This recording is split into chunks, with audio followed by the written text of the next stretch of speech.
잠시 기도하고 함께 시작하겠습니다. 하나님 아버지 감사합니다. 오늘 이 시간을 저희 모두에게 허락하여 주신 것을 감사합니다.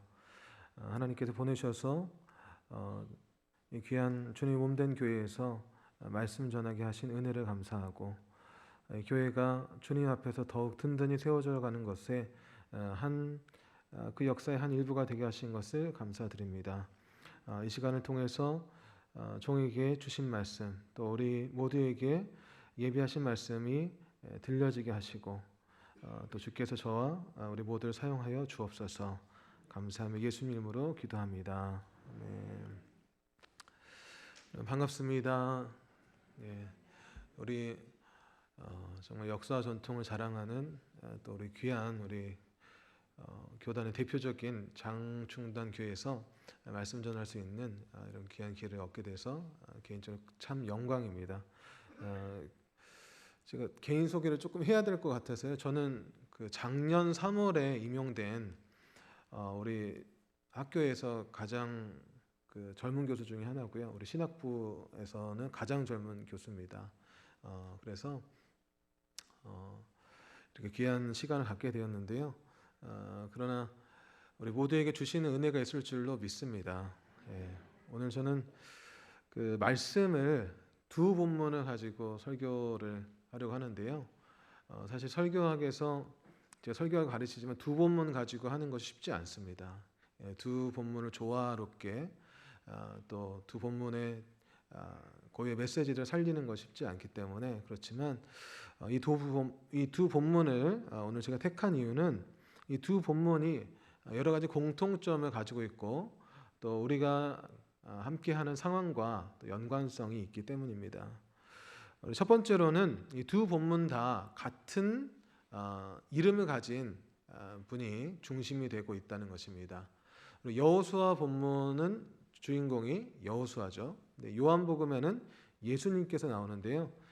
이 여호수아라는 말의 히브리어를 헬라어로 번역했을 때 발음이 예수아입니다. 예수아.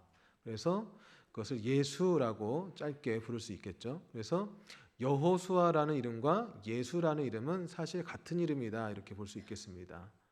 그래서 이 두 본문이 하나는 구약, 하나는 신약이지만 같은 이름을 가진 두 분에 대해서 얘기를 하고 있다는 것입니다. 또 하나는 공교롭게도 두 본문 다 담대하라라는 말씀을 하고 있습니다. 구약의 말씀은 하나님께서 여호수아와 이스라엘 백성들에게 담대하라라고 하십니다. 또 신약의 본문은 예수님께서 제자들에게 담대하라라고 말씀하고 있습니다. 그 이유는 이 두 본문 모두에게 중요한 일이 있기 때문입니다. 이 두 본문 모두 시대가 바뀌는, 한 시대가 전환하는 중요한 시기에 있기 때문입니다.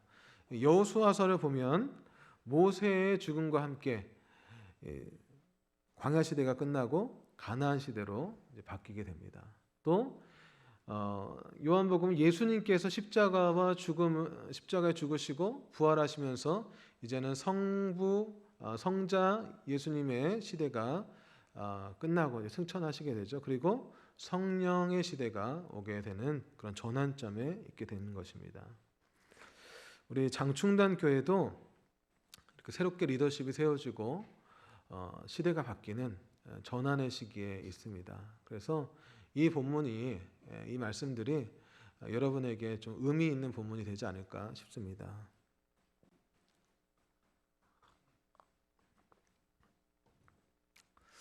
여러분, 이렇게 새로운 시대를 열게 되셨는데요. 축하드리고 또 축하드립니다. 여러분, 어떤 마음이 여러분 가운데 드십니까? 기대가 되시죠? 잘 될 줄로 믿습니다. 그런데 혹시라도 여러분 마음속에 그런 마음만 있는 것이 아니라 혹시 두려운 마음, 조금은 염려되는 마음이 있을 수도 있겠죠. 그것이 사람의 마음인 것 같습니다. 우리가 뭔가 새로운 일을 시작할 때에는 그 두 가지가 같이 있는 것이 상례인 것 같습니다. 기대도 되고 설렘도 되지만 또 한편으로는 두려움도 있고 염려도 생기게 됩니다. 혹시 그런 마음이 조금이라도 있다면 오늘 말씀을 통해서 그 두려움과 염려를 다 떨쳐내시고 담대하시기를 바랍니다. 시작하는 데에는 용기가 필요합니다. 시작한다는 것은 가보지 않는 길을 가는 거고요. 해보지 않은 일을 하는 거기 때문에 우리가 조금 그래도 익숙한 분과 함께 하겠지만, 그러나 이런 새로운 시작을 여는 데에는 늘 용기가 필요합니다. 이런 새로운 시대를 시작하는 용기, 그럼 그것이 뭘까? 그 말씀을 오늘 여호수아서 1장 말씀, 또 요한복음 16장 말씀을 통해서 함께 나눠보려고 합니다. 우리가 같이 특별히 여호수아 본문을 주목해 주시면 좋겠는데요. 이 본문을 보면은 먼저 시작할 용기라는 게 뭐냐 했을 때에, 시작이라는 것은 부재, 중요한 분이 사라지는 것, 중요한 분이 더 이상 함께하지 않는 것과 함께 시작한다는 것입니다. 시작할 용기라는 것은 우리에게 힘이 되어주고 우리가 의지했던 그분과 이제 더 이상 함께하지 않는다는 것을 받아들이는 것, 그것으로부터 시작합니다. 오늘 말씀 여호수아서 1장 1절 어떻게 시작하죠? 여호와의 종 모세가 죽은 후에, 여호와의 종 모세가 죽은 후에 이렇게 시작합니다. 여러분, 모세가 어떤 사람입니까? 모세는 하나님의 종, 하나님의 종이죠. 모세는 이스라엘 백성들을 애굽 땅에서부터 건져내서 가나안까지 인도한 민족의 지도자입니다. 바로의 왕궁에서 가서 담대하게 내 백성을 보내라 라고 담대하게 말한 사람은 다름 아닌 모세였습니다. 홍해를 갈 때 그 홍해 위에 지팡이를 폈던 사람도 모세였습니다. 또 광야를 지나면서 물도 없고 먹을 것도 없을 때 그 모든 문제들을 해결했던 그 백성들이 가서 탐험했던 사람이 모세입니다. 시내산에 가서 십계명과 율법을 전해준 이도 모세였습니다. 그리고 오늘 본문에 있는 대로 요단강 동편에 여기에 교두보를 마련할 수 있도록 바산왕 옥과 시온을 물리치고 그 땅을 정복하게 한 이도 모세였습니다. 그래서 이스라엘 백성들은 모세가 없는 삶을 한 번도 상상해 보지 못했을 겁니다. 여러분, 모세가 사라진 세상이 이스라엘 백성들에게 어떤 세상이었을까요? 저는 참 모세가 없는 세상이 이스라엘 백성들이 두려웠을 것이다 라고 생각합니다. 모세가 사라진 세상, 우리가 과연 감당할 수 있을까? 우리가 과연 이 세상을 살아낼 수 있을까? 이런 두려움이 있지 않았을까 생각합니다. 요단강 동편에 조그맣게 땅을 마련해 놨지만 그 주변은 다 이방 민족들, 가나안의 7 족속들이 진을 치고 있으며 그 사람들이 언제 쳐들어올지 모르는데 누가 우리를 지켜줄까? 누가 우리를 인도할까 하는 두려움이 왜 없겠습니까? 모세의 뒤를 잇는 여호수아는 당연하겠지요. 여호수아도 모세의 뒤를 따라다니면서 이런저런 일들을 많이 겪어봤어요. 그렇지만 여호수아는 모세가 아닙니다. 시내산에 모세의 뒤를 따라서 하나님 가장 가까이 올라간 사람이 여호수아입니다. 성공의 경험이 있는 사람이죠. 그러나 여호수아는 하나님을 만나본 적이 없어요. 그러니까 이 여호수아의 마음속에는 두려운 마음이 있죠. 그래서 계속해서 반복해서 강하고 담대하라, 용기를 가져라 라고 말씀을 하는 것입니다. 제자들도 마찬가지였을 것입니다. 예수님께서 사라진 세상 상상할 수 있었을까요?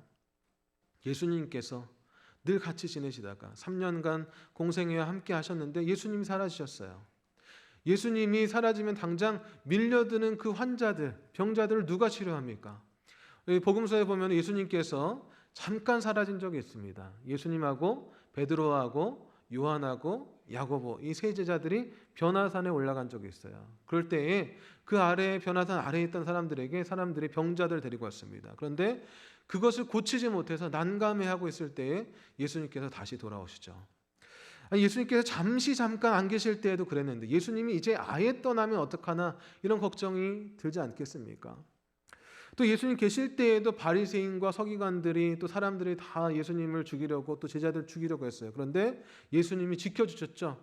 예수님이 기적을 일으키시니까 그 덕분에 그들이 해하지 못했는데 예수님이 이제 사라지신다면, 예수님이 더 이상 제자들과 함께하지 않는다면 제자들은 어떡합니까? 두렵죠. 걱정이 되죠. 그러나 예수님께서 28절에 이렇게 말씀하십니다. 내가 아버지에게서 나와 세상에 왔고 다시 세상을 떠나. 세상을 떠나 아버지께로 가노라. 제자들이 말합니다. 이제는 당신께서 하나님께로부터 온 것을 우리가 이제는 믿사옵나이다. 이제는 믿습니다. 이제 좀 당신이 어떤 분인지 알 것 같은데, 이제 좀 익숙해진 것 같은데, 이제 좀 당신과 더 깊은 교제를 나눌 수 있을 것 같은데, 예수님께서는 나는 이제 떠난다 라고 말씀하시는 겁니다. 그리고 더 무서운 얘기를 하시죠. 32절에 보라 너희가 다 각각 제 곳으로 흩어지고 나를 혼자 둘 때가 오나니 벌써 왔도다. 왜 흩어집니까? 33절에 보니까 세상에서 너희가 환난을 당하나 담대하라. 그냥 예수님이 사라지는 것만도 겁나는데 예수님이 사라질 뿐만 아니라 예수님 사라지고 난 뒤에 환난이 닥칠 거라고 예고하시는 겁니다. 얼마나 두렵습니까? 제자들은 무슨 생각이 들까요? 제가 예수님이 제자라면요, 그때 있었다면 이렇게 얘기할 것 같아요. 예수님 가지 마세요. 떠나지 마세요. 저하고 같이 있어 주세요. 이렇게 얘기할 것 같아요. 예수님만 있어 주시면 모든 게 다 해결되잖아요. 그렇죠? 예수님만 있으면은 위협당하지 않아도 되는 거예요. 문제가 없는 거예요. 예수님만 그냥 좀 더 계속 계셔 주시면 문제가 없는 겁니다. 모세도 마찬가지죠. 모세가 120살에 느보산에서 영면하게 됩니다. 그런데 성경에 보니까 눈이 아직 밝았더라. 충분히 더 일할 수 있었다는 거죠. 아니, 하나님 모세를 데리고 가지 마시고요, 120살이 아니라 150살, 200살까지 좀 살게 해주세요. 하나님 모세를 통해서 요단강을 건너서 저 땅 정복하고 완전히 평정하고 모든 것이 다 자리를 잡았을 때 그때 하나님 모세를 데려가 주세요. 이런 마음이 없었겠습니까? 그런데 하나님은 이스라엘 백성들에게 이렇게 말씀하십니다. 내 종 모세가 죽었으니 이제 너는 이 모든 백성과 더불어 일어나라. 하나님께서는 이 모세가 죽었으니 이제 너는 이 모든 백성과 더불어 일어나라 이렇게 말씀합니다. 여기에 일어나라, 여기에 좀 줄을 한번 그어보세요. 일어나라. 이제 내 종 모세가 죽었으니 이제 새 시대가 되었다는 겁니다. 우리가 원하든 원하지 않든 시대가 바뀝니다. 전환기가 옵니다. 그런데 그때 무엇을 해야 되느냐? 하나님께서 말씀하십니다. 일어나라. 새 시대가 시작되었다. 이제 그만 너희는 일어나라 라고 말씀하세요. 우리 겟세마네에서 예수님께서 기도하실 때에 제자들은 예수님 곁에서 세상 모르고 자고 있었습니다. 예수님께서 간절히 기도하시죠. 땀방울이 핏방울이 되도록 기도하십니다. 그런데 그때에 제자들은 어떻게 했었나요? 편안하게 골아 떨어져서 자고 있어요. 왜요? 예수님이 함께 계시니까. 저 멀리서 검과 또 방패를 든 군사들이 오고 있는데 그것도 모르고 자고 있는 겁니다. 그런데 예수님께서 뭐라고 말씀하시나요? 누가복음 22장 46절에 보니까 어찌하여 자느냐? 일어나 기도하라. 이렇게 말씀하십니다. 어찌하여 자느냐? 일어나 기도하라 말씀하셔요. 마태복음 26장 46절에 같은 병행 본문인데 그렇게 말씀하십니다. 일어나라 함께 가자. 일어나라 함께 가자. 보라 나를 파는 자가 가까이 왔느니라. 주님께서는 일어나라고 말씀하시는 거예요. 새 시대가 시작되었으니 이제는 그만 자고 그만 거기에 머물러 있고 이제는 일어나라 주님께서 말씀하시는 겁니다. 존경하는 성도 여러분, 우리 장충단교회도 새로운 시대를 맞이하는데요. 여러분 중에 혹시 여기 예배 오신 분은 그렇지 않겠지만 혹시 주변에 영적인 깊은 잠에 빠져 있는 분이 계시다면 그분들에게 가서 이렇게 말씀하십시오. 이제 그만 일어나십시오. 이제 일어날 때가 됐습니다. 다시 일어납시다. 이제 함께 갑시다. 얘기하셔야 됩니다. 그럼 누군가 예전에 좋았던 때를 생각하면서 이제 새로운 변화를 받아들일 준비가 되어 있지 않다면 그분들에게 말씀하시죠. 이제는 일어나라. 이제는 일어납시다. 우리 새로운 시작을 향해서 달려갑시다. 그것이 두렵기도 하고 염려도 될 수 있지만 또 기대와 설렘을 가지고 우리가 희망을 가지고 일어납시다. 이런 마음으로 권하시기를 바랍니다. 여러분, 우리가 일어나야 그 사라진 자리를 채우는 겁니다. 우리가 일어나야 그 모세가 떠난 자리에 우리가 서는 거예요. 일어나야 예수님 떠난 자리에 우리가 서서 복음을 전할 수 있는 것입니다. 여러분, 시작하는 용기는 이 일어나는 것으로부터 시작합니다. 여러분, 우리가 두 번째로 시작하는 용기는 어떤 것이냐? 불확실한 것을 받아들이는 거다. 이렇게 얘기할 수 있습니다. 한번 따라서 해볼까요? 시작하는 용기는 불확실한 것을 받아들이는 겁니다.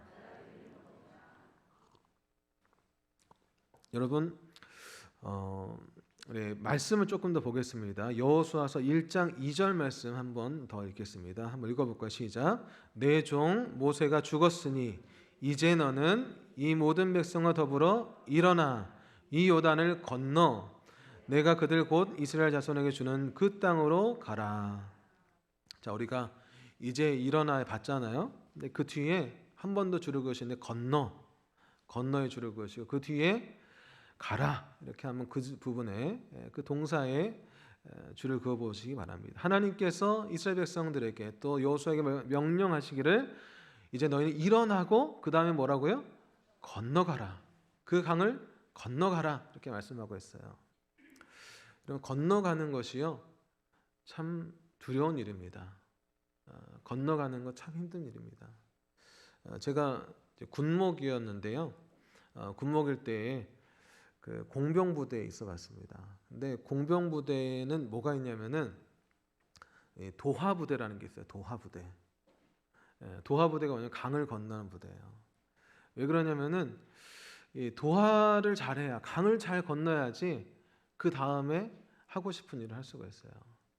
이걸 잘 못하면은 큰 일이 생깁니다. 우리가 한강을 넘어야지, 대동강을 넘어야지, 그래야지 북으로 갈 수 있는 거죠. 근데 건너가는 게 두려워요. 위험해요. 왜냐하면 건너갈 때 그 건너편에 뭐가 있는지 모릅니다. 뭐가 숨어 있는지 몰라요. 또 건너갔다가 돌아올 수 있을지 모르는 거예요. 그러니까 건너가는 것이 두렵습니다. 다시 말해서 건너간다는 것은 우리가 불확실한 것을 받아들이는 겁니다. 불확실한 것을 받아들일 수 있는 것이 건너가는 거예요. 사람은요 본능적으로 불확실한 것을 두려워합니다. 여러분, 등산 좋아하시나요? 요즘 봄이 돼서 등산하기 참 좋습니다. 등산하는데 옆에 있는 숲속에서 갑자기 부스럭 거리는 소리가 들리면 어때요? 어휴, 깜짝 놀라죠? 근데 그 부스럭거리는 데서 조그만 이제 다람쥐 한 마리가 나오면 별거 아니네 하고 그냥 맘 편하게 가시던 길 가실 거예요. 그런데 그게 뭔지 알기 전까지는 조금 두려우셨을 거예요. 왜요? 뭔지 모르니까, 불확실하니까.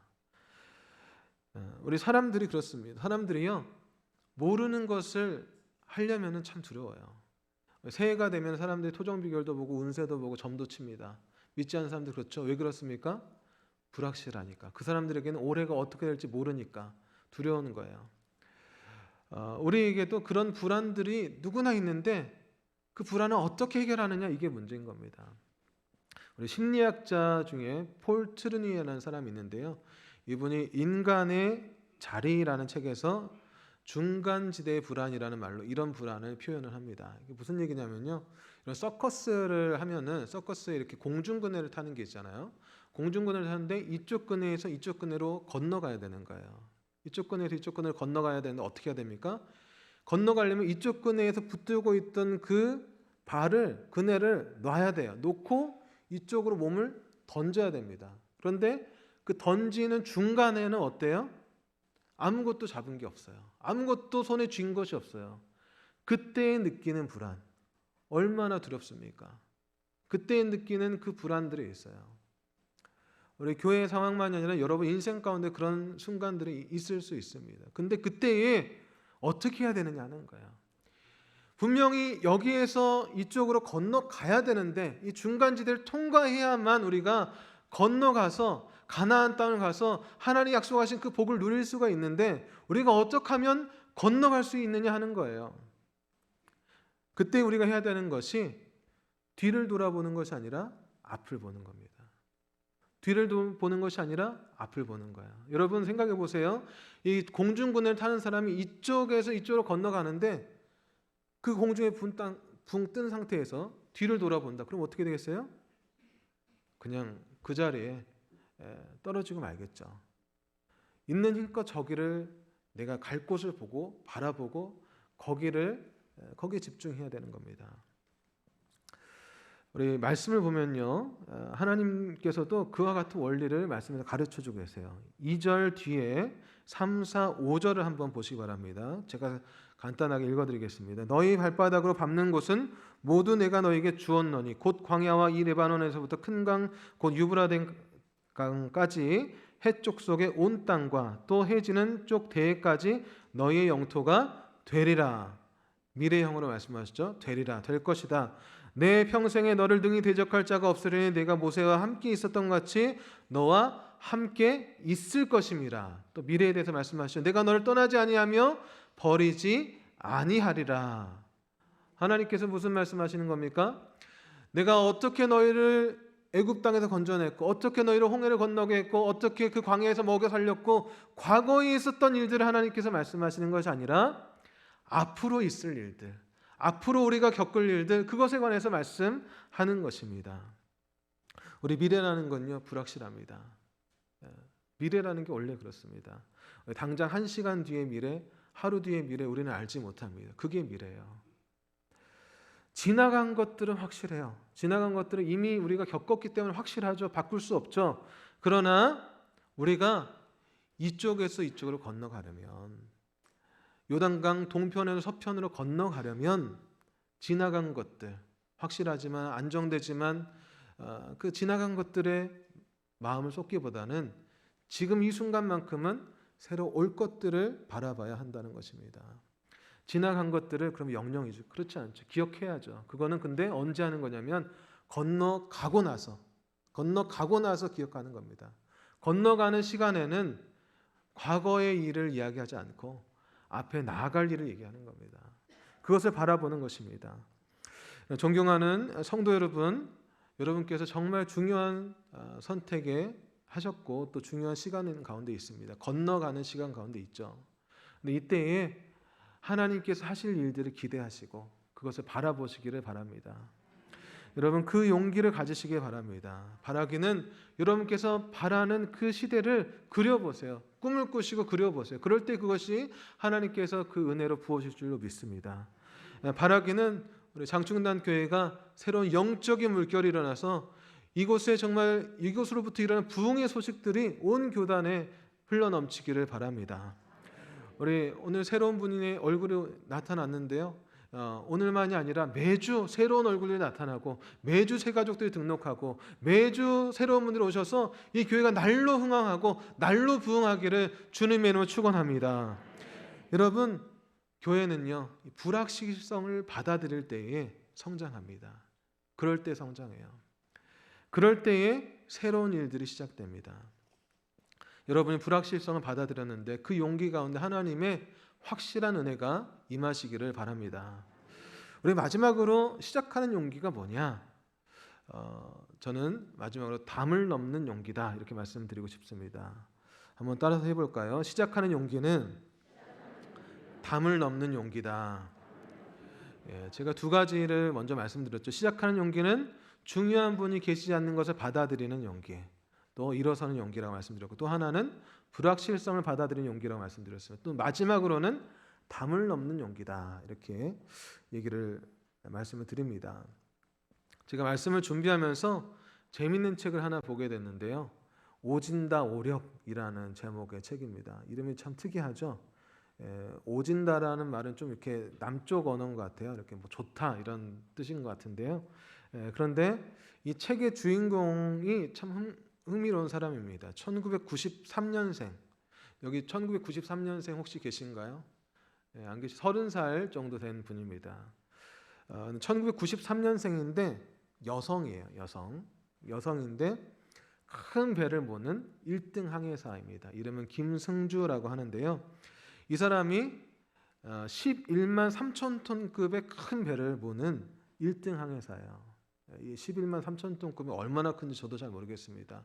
부산항에 갔더니 정말 축구장 몇 개만한 그런 컨테이너선 유조선들이 있대. 그런 배를 몬다는 것이죠. 근데 이분이 1993년생 여성, 아주 가녀리고 발랄한 그런 여성 청년이에요.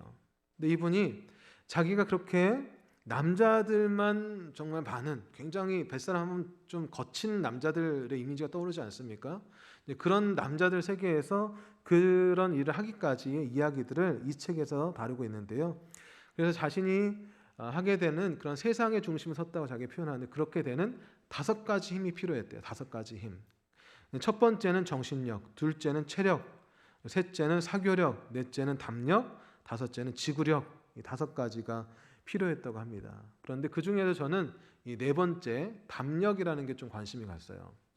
왜 그러냐면 이 사람이 담력이라는 말을 좀 특이하게 정의를 하더라고요. 우리 담력은 뭡니까? 무서운 것을 그냥 겁없이 할 수 있는 것, 이게 담력이잖아요.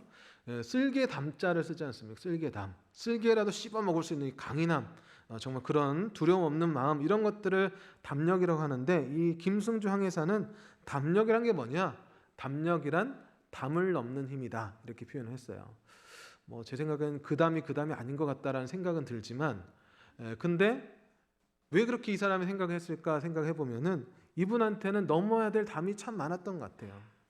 24~5살부터 이제 그런 일을 시작했는데, 그 남자들 틈에서 그런 1등 항해사까지 갈 때 시험도 봐야 되겠죠.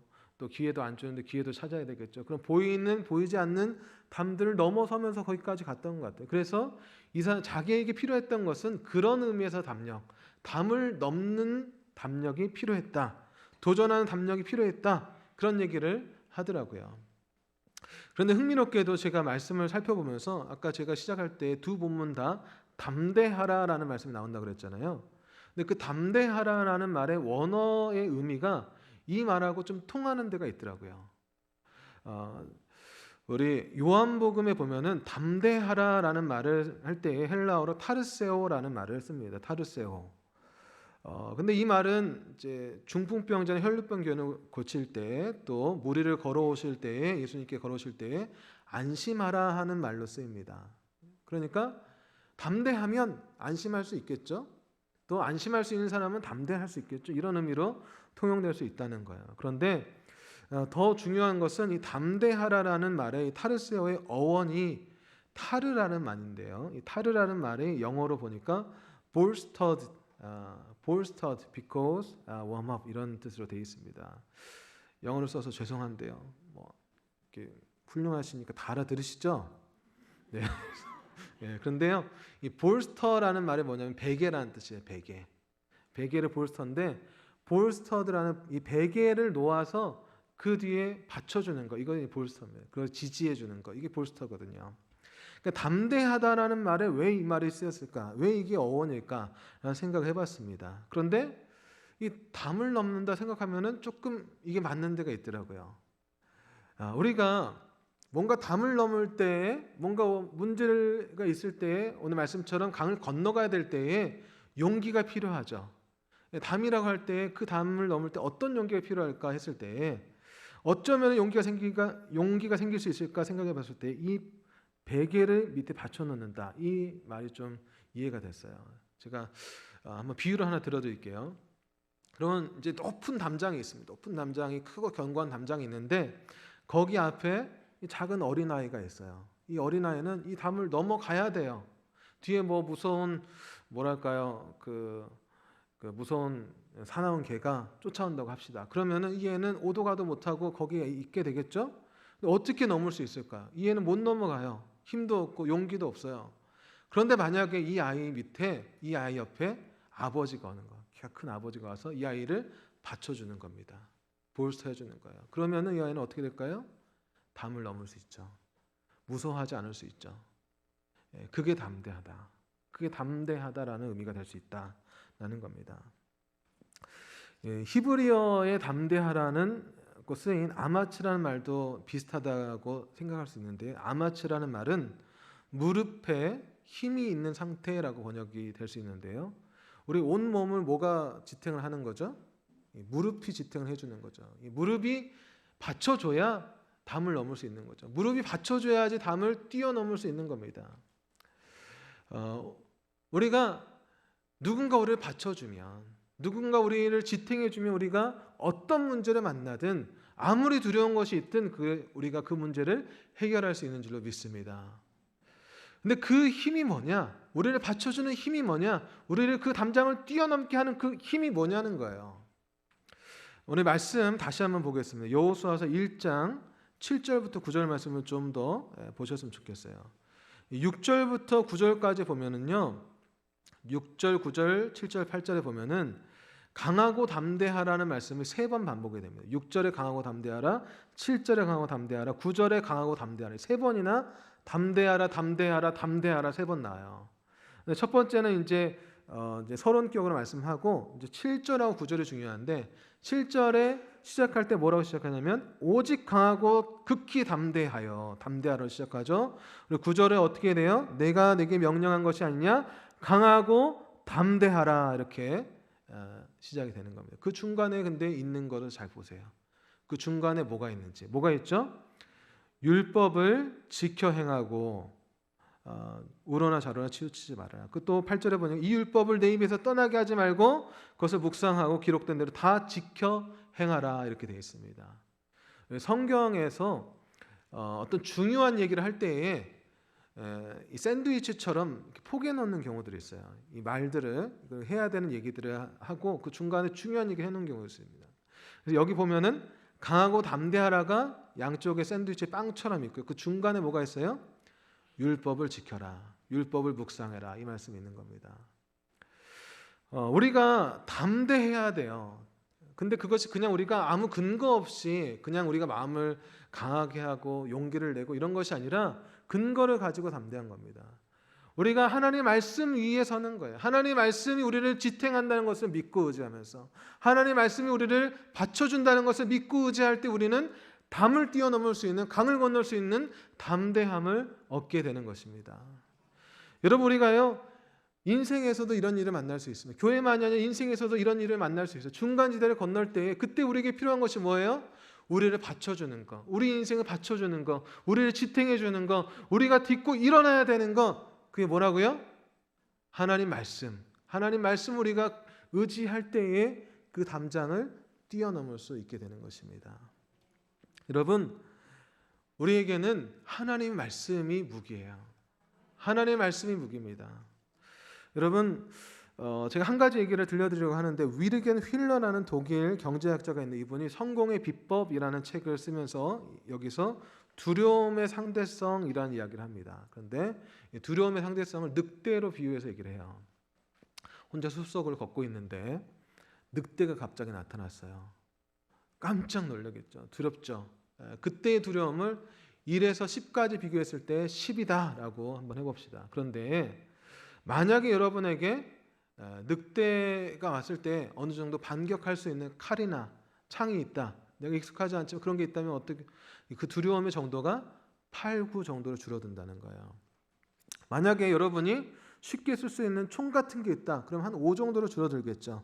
만약에 여러분이 도망갈 오토바이나 차가 있다, 그러면 더 줄어들겠죠. 만약에 여러분에게 사냥꾼, 이 늑대 같은 건 쉽게 처치할 수 있는 사냥꾼들이 한 10명 정도 있다, 그러면 어떻게 하겠어요? 늑대를 보고 도망가는 것이 아니라 늑대를 잡으려고 달려들겠죠. 그것이 두려움의 상대성이라는 거예요. 우리가 어떤 문제를 만났을 때 문제가 있는 것이 문제가 아니라 문제를 대응할 방법이 없는 것이 문제입니다. 우리가 강을 건너려고 할 때에 우리에게 중요한 분 지금 있지 않아요. 그 앞에 무슨 일이 닥칠지 불확실해요. 문제죠. 그러나 우리에게 중요한 것은 그것이 아니라 내가 무엇을 가지고 있느냐, 이게 중요한 겁니다. 우리가 하나님의 말씀을 붙들고 있다면, 하나님의 말씀이라는 이 무기를 가지고 있다면, 하나님의 말씀을 우리가 디딤돌 삼아서 건너간다면 우리는 그 문제를 이겨낼 수 있는 것입니다. 여러분, 믿으십니까? 우리가 하나님의 말씀을 붙들어야 되는 이유가 여기 있는 것입니다. 우리는 살면서 많은 문제들을 만납니다. 불안합니다. 어떤 때는 두렵습니다. 그런데 그때에 우리가 붙들어야 할 것은 뭐라고요? 하나님의 말씀이라는 것입니다. 그 말씀에 서라고 우리가 늘 찬양합니다. 하나님의 견고한 말씀에 설 때, 흔들리지 않는 그 말씀이 우리를 지탱해 줄 때, 우리를 지켜줄 때, 그때 우리는 더 이상 두려워하지 않고 염려하지 않고 우리에게 주어진 약속의 땅으로 건너갈 수 있을 줄로 믿습니다. 이렇게 기도하겠습니다. 하나님 아버지,